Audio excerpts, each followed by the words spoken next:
Bem-vindos ao meu canal, eu sou Giovanni Piatti e hoje eu vou falar sobre a influência da temperatura no ambiente sobre o timbre da guitarra. Bom, para quem não sabe, meio que é um fato que a temperatura ela influencia nos captadores da guitarra, né? Eu acredito, talvez, uma teoria minha aqui, que isso deva acontecer porque eu acho que o calor ele talvez dilate, né, os fios ali da bobina. Isso faz com que a resistência aumente, né? E é por isso que as fábricas de captador elas trabalham sempre com um ar-condicionado ligado, sempre numa temperatura padrão ali, que é para de fato conseguir padronizar a resistência, né? Então, para que possa, por exemplo, uma pessoa falar de um captador de, sei lá, 8K de resistência e 8K ser a mesma coisa, né? Em todas as marcas e todos os modelos. E para além disso, né, tem a questão dos capacitores também. Eu não sei exatamente como o capacitor funciona, para ser bem sincero, mas eu sei que o calor ele pode interferir na medição também. Os capacitores eles usam uma unidade de medida que chama microfarad, eu acho que é assim que fala, não tenho certeza. E o que acontece, né? Tem algo bastante interessante, né? Que são, por exemplo, os capacitores drifted. Quando se fala em capacitores vintage, como tudo que é vintage, né, no mundo da guitarra, eles costumam ser bem caros, né? Mas muita gente diz que eles melhoram bastante o som da guitarra, né, quando você instala um capacitor vintage de verdade. E aí o que as marcas fazem, né? Para que seja possível vender um capacitor vintage por um valor minimamente acessível, eles pegam capacitores antigos, por exemplo, dos anos 50, com medidas erradas. Então, por exemplo, a medida padrão das guitarras da Gibson é 0,22. Eles pegam algo como, por exemplo, um capacitor que foi fabricado ali como, sei lá, um 0,10 e que ao longo dos anos, né, de 50 anos ali sofrendo a influência da temperatura em cima dele, ele mudou tanto, né, a medida que ele estabilizou, por exemplo, em 0,22, né? Então eles chamam isso de drifted capacitor, que foi um capacitor que foi alterado, né, pela temperatura ao longo do tempo.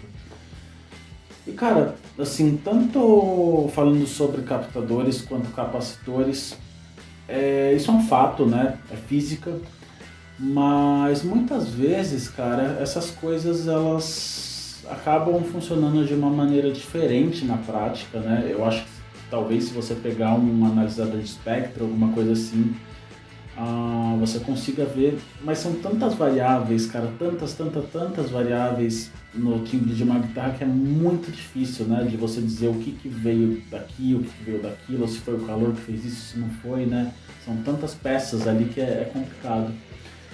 Então, enfim, cara, é difícil, né, e nessa curiosidade toda eu quis tirar a dúvida na prática, né, e comparar o timbre da guitarra tocada em um dia frio para o timbre da guitarra tocada em um dia quente, né? Então eu gravei alguns samples tocados em fevereiro, num dia que fazia 32 graus, gravei durante o dia para conseguir pegar o pico do calor ali.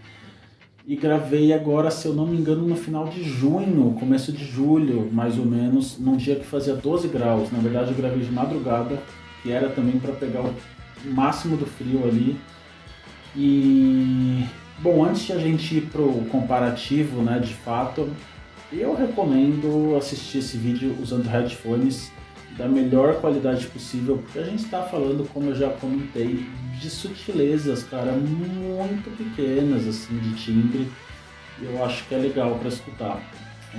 Só para explicar mais ou menos como vai funcionar, primeiro eu vou comparar, né, só a questão do captador, então eu vou tocar a mesma coisa ali, né? Sempre com os volumes no 10, o tom no 10 também.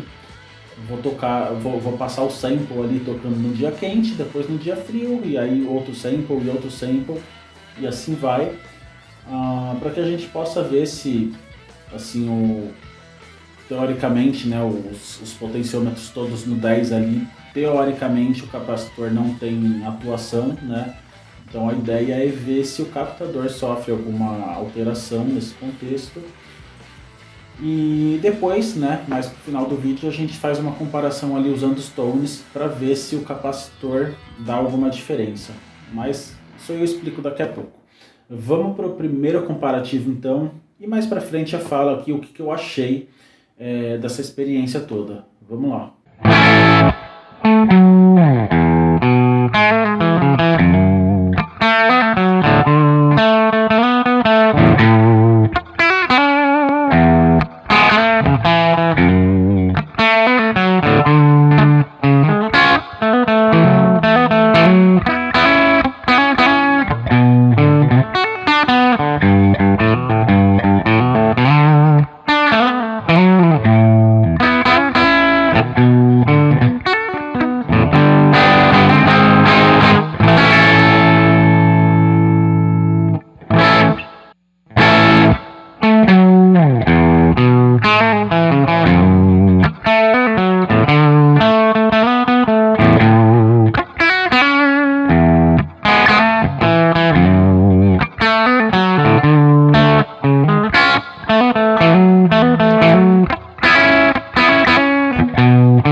vocês ouviram agora, né, o comparativo aqui, tentando ver se o captador sofre alguma alteração por conta da temperatura no ambiente, né? Toquei vários samples aqui.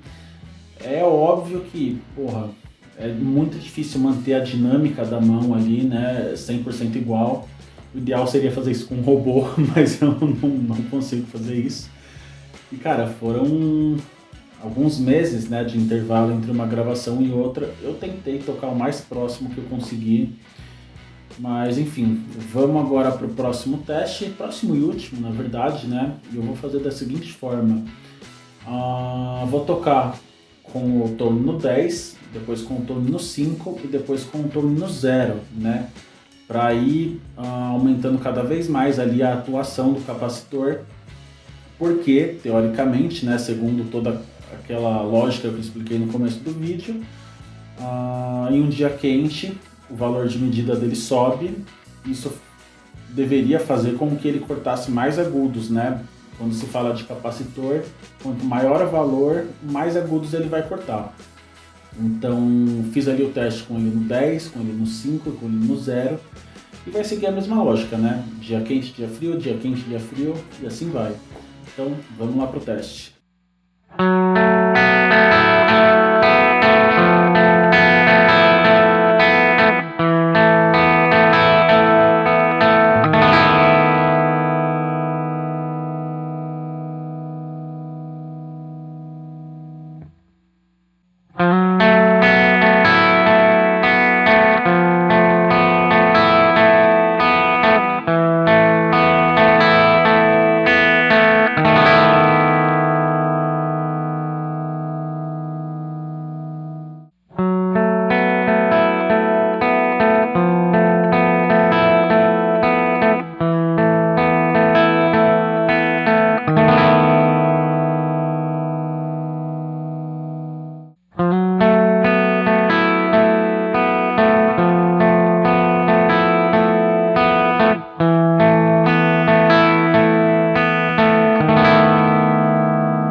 Bom, vocês ouviram agora, né, o comparativo aqui dos capacitores. E cara, vamos lá, né, falar as minhas impressões aqui. Eu confesso que eu fiquei um pouco decepcionado com isso, porque eu tava crente de que a diferença seria muito mais perceptível e cara, ela foi tão pequena, mas tão pequena, mas tão pequena que é praticamente irrelevante, né? Teve alguns samples específicos que isso tanto para o captador, né, quanto para o capacitor, né, para os dois testes.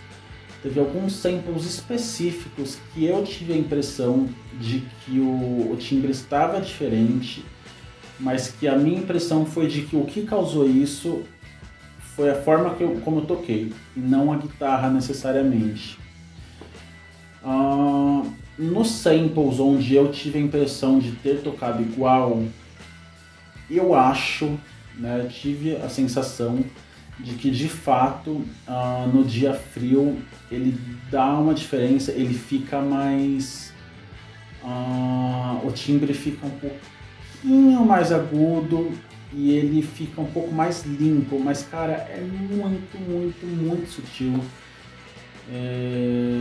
Quase imperceptível, como eu falei, e isso a gente falando aqui de, cara, nível obsessão mesmo com essas maluquices todas aqui de guitarra, obsessão com timbre, mas não é como se isso fosse ter alguma relevância, né, você tocando junto com uma banda, junto com uma backing track ou qualquer coisa assim.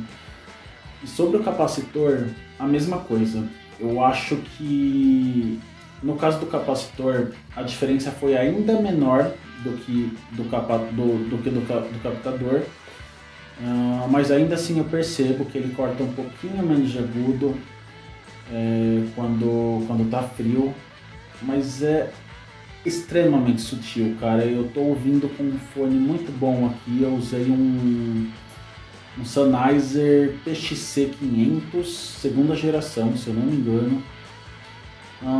Cara, de madrugada, num silêncio absurdo e com uma atenção extrema, e eu detecto ali uma diferença irrisória, né? Enfim, cara, pode ser que seja maluquice minha, pode ser, como eu falei, por talvez eu ter tocado diferente, é difícil saber, mas a ideia foi mais fazer essa brincadeira, né, e tentar, pelo menos, ver se saía algo dali, né. Na minha cabeça, como eu falei, seria algo mais perceptível, então eu acho que a tocada não ia interferir tanto, né, porque ia ser algo muito claro.